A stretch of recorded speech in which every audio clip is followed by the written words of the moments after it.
මම පොඩි කාලේ උයන්න පුරුදු වෙන්න ආසාව තිබ්බත් ඒකට අවස්ථාව ලැබුණේ නැහැ.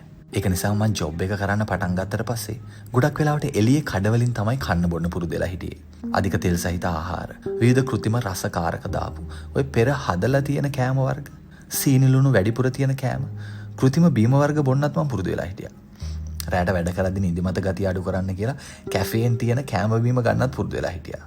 හොඳ ගුණාත්මක කෑම වර්ග කන්න ලැබුණේ ගොඩාක් කලාතුරකින්.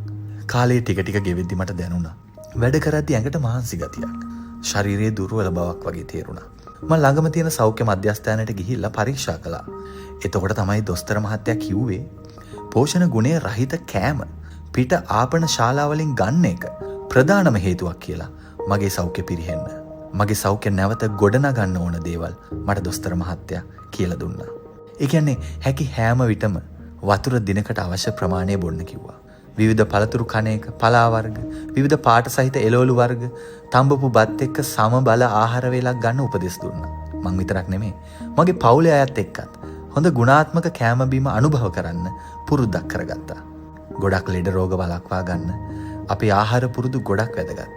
මට පොඩි කාලේ උයන පියන දේවල් ඉගෙන ගන්න බැරි වුණාට මම දැන් ගොඩක් වෙලාවට මගේ කෑම ගෙදර අයත් එකතු කරගෙන සහයෝගයෙන් සකසා ගන්නවා.